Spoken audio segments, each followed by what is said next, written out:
I'm Mitch Gallagher. Welcome to the Sweetwater Minute. This time out, 3 cool tools for your studio or live recording rig. Let's get started. Radial Engineering makes an incredibly wide variety of tools that are very useful whether you're in the studio or you're working with a live PA rig. They're the sort of things that when you're in the studio or you're setting up a PA, you think to yourself, oh, if I only had this, it would make things so much more efficient, my workflow would be better. And that's exactly what I've got for you today, 3 great examples of those sorts of tools. Let's start with the MC3 monitor controller. Now, this may be the most compact monitor controller that I've seen, yet it's also extremely high quality. The specifications are really outstanding, and it has all the features you need whether you're setting up a small studio or you're setting up a live recording rig that you're taking on location.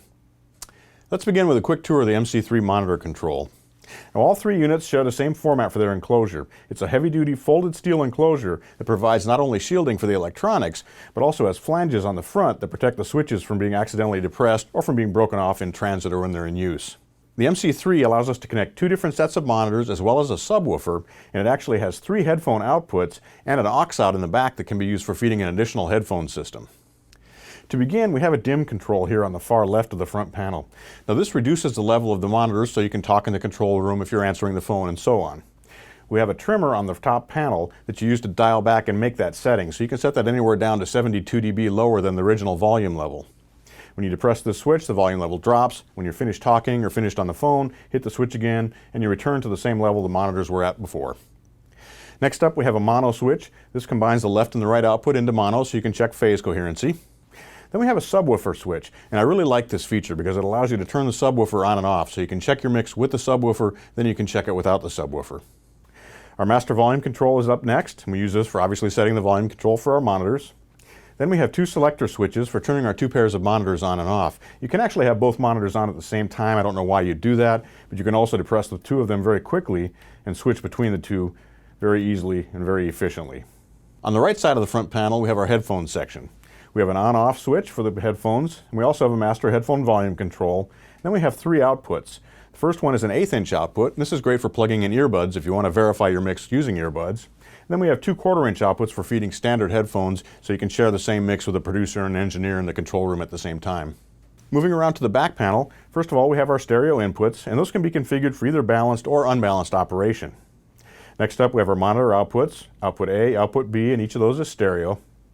We have 2 additional outputs. One of those is an aux output, and that mirrors at line level what's coming out of the headphone output. So you could feed this into a headphone system that you're sending out to your talent in the recording room.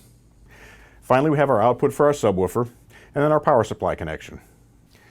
On the top panel, we have level controls. First up, we have the dim control, and that sets how far the monitor level is reduced when you hit that dim switch. Next up, we have 2 monitor output level trimmers, and this allows us to balance the level of our 2 sets of monitors. If you have a large set and a small set, you can use these trimmers to balance the volume between them better. Finally, we have a level control for our subwoofer to match it with your monitor outputs, and we have a phase switch for the subwoofer as well. When you place a subwoofer in a room, a lot of times you get activated room modes where you hear a lot of bass in one point and not much bass in another. Sometimes flipping that phase switch will allow that to match better with your main monitors and take care of some of those room mode problems. The MC3 monitor control is a compact unit that has all the features you need for running the monitors in your studio, but it's also great to throw into a bag and take on location if you're setting up a portable recording system. When you're working in the studio, it's very common to compare different microphone preamps with a given microphone to find out which one works best with that microphone and with that particular source. The cherry picker is designed to make this process very easy. It's a very simple passive device. You plug in 1 microphone and it has 4 outputs that you can use to feed up to 4 different microphone preamps. And then using front panel switches, you can select among those preamps and easily compare them. Because you have 4 preamps, you don't want to use the individual phantom power coming from those preamps, so the cherry picker actually provides its own phantom power.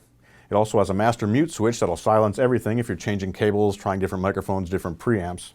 And then we have an individual switch for turning each of those preamps on and off. When you depress one switch, it defeats the other 3, so you can quickly and easily do A, B, C, D comparisons among the 4 preamps. Because the cherry picker is a passive device, we can also use it with line level signals. Now, this allows us to quickly compare compressors, EQs, or any other type of processor. We also have a ground lift for each output, so you can easily defeat ground loops or hum issues that might arise when you have multiple preamps connected. On the back panel, things are very simple. We have 1 XLR input and 4 XLR outputs. That's all it takes. The MS4 Gold Digger works in a similar fashion to the cherry picker, but kind of in reverse. In this case, we've got 1 output to feed to a preamp, and we connect up to 4 different microphones and quickly switch among them. We've got an on-off switch for each of the 4 microphone inputs, so we can quickly switch among them for comparisons. And we also have individual 48-volt phantom power. So where some microphones need phantom power, some microphones don't, you can turn it on just for those inputs that require it. Each input also has a trim control, and this is very important because you want to make sure that your levels are balanced. If the levels are out of balance, the louder one typically will win, will think it sounds better. So being able to trim those back, match up the volume level to the quietest microphone that you're testing, makes it much easier to do accurate comparisons. The back panel is once again very simple. We have 4 microphone XLR inputs and 1 XLR output to feed into your preamp. The Gold Digger and the Cherry Picker are so useful in the studio. We're always doing those sorts of comparisons between microphones. You could do direct boxes, you could do line level devices, different preamps. The combination of these two together is even more powerful because you can set up multiple signal paths and quickly switch among them. All 3 of these devices are so useful, and they have all the features you need to get the job done, whether you're in the studio or whether you're working with a live rig. I highly recommend checking them out and adding them to your studio or live rig arsenal. I'm Mitch Gallagher. Thanks for joining me for the Sweetwater Minute.